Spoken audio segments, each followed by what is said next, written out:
So here we are with Arthur Black, and it's real wonderful to have this opportunity to chat with you. My pleasure. Yeah, for Art Lovers Getaway, it's great. And we have his book out here, Black is the New Green. That's me as a transvestite. And as we came here, Arthur walked us through and past his garden, which is unbelievable. This has got to be the most beautiful hot spot on the island. Have you gardened for a long time? I'm not much of a gardener at all. Yeah. All those flowers are courtesy of a wonderful, a magical person named Jill, who comes here once a week or so and does her magic. Yeah. I'm a vegetable guy. I can grow potatoes and stuff like that. Okay, and you can wear them too. Yes. Yeah, very fetching in Savoy leaf Savoy cabbage leaves. Yeah. Yeah, and do you mow the lawn too? I do. Yeah, I do have a push mower, but we don't have much lawn, as you probably noticed. No. I keep getting rid of the lawn as much as I can. It was a lot bigger when we moved here. It's nice, to do that and just keep putting garden in? Yeah, because the lawn is kind of, if you're not a golfer, a putter or something, there's not much use for a lawn, really. Yeah, those plants look happy. Yeah, they are. They like living here.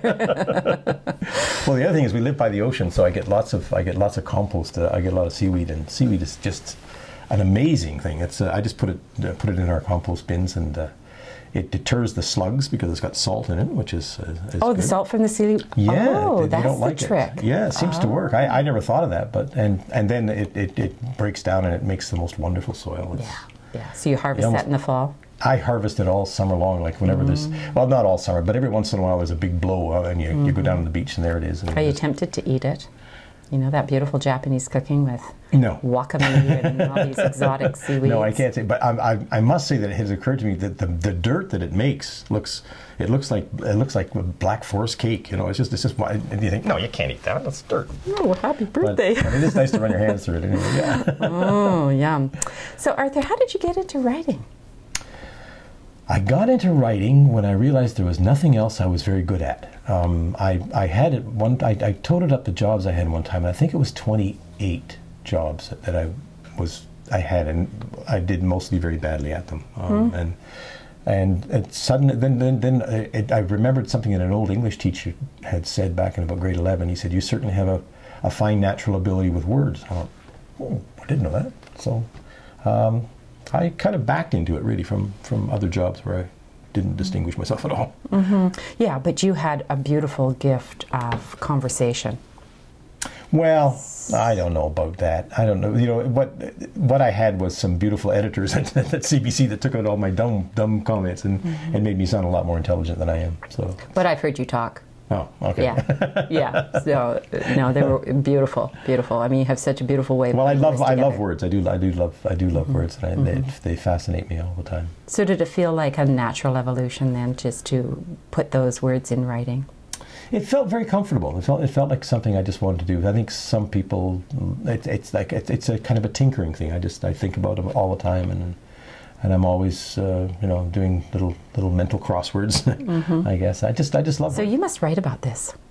I don't think there's anything I haven't written about right now. I think I take every day provides something, and I'm sure I have written. Are you about really disciplined in your writing? No, I'm not disciplined. Well, I am in a sense. The one rule I have is that I get up at 5 o'clock in the morning, no matter what. There's a rule that there's a woman by the name of Nora Ephron who she wrote Sleepless in Seattle. She wrote the script for that, but she's written a lot of things. And she has an embroidered sign over her desk that is, for me, is the only rule that matters in writing. And it's embroidered. It says in Gothic letters, "Ass in the chair." Oh. And that is the secret of writing. It says you have to sit down. Yeah, get to it. Yeah, you can fool around with it all you want, but that's the final. That's boy, I like that. I need that for my studio. Woo! Once I'm there, I'm okay. Yeah, exactly. Yeah, you've got to get down. You got to sit down. I can make up that's how everything else gets done, because I use excuses not to write, but. But when I'm clicking, I remember that little embroidered saying in it. Yeah, and it flows when it's clicking. Well, you know what? I usually am writing about 3 different things. I've got 3 different deadlines at any given time. So if one thing doesn't work, I try something else. And I've never had, touch wood, I've never had writer's block. Yeah. Not for any length of time, for half an hour or something like that. But that's half an hour. Yeah, that's nothing. That's nothing. That's a walk around the block, Yeah.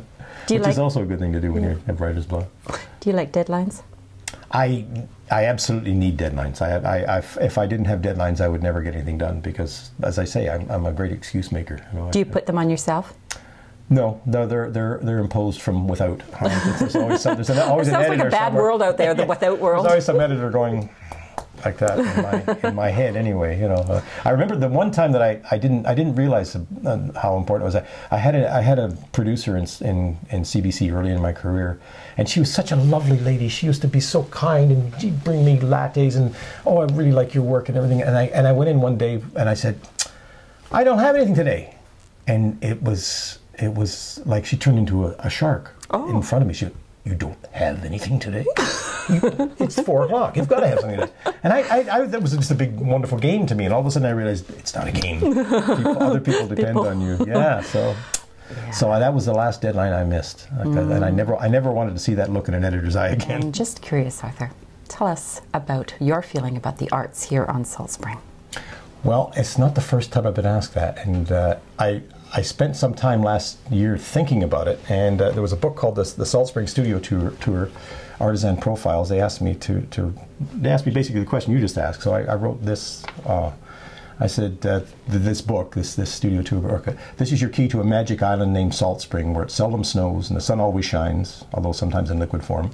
Things grow unnaturally well on Salt Spring: trees and flowers and ideas and art, especially art. This lush island is a crucible of human ingenuity. It's a haven for painters and writers, sculptors and jewelers, not to mention potters, poets, woodworkers, cheesemakers, dancers, singers, and a legion of cosmically creative people who defy labels. And here's a bonus for visitors. To get here from Vancouver Island, you'll have to pay for the ferry, but the ferry ride back from the island is free. Don't be surprised if you decide not to take it. Thank you. Thank you. Perfect.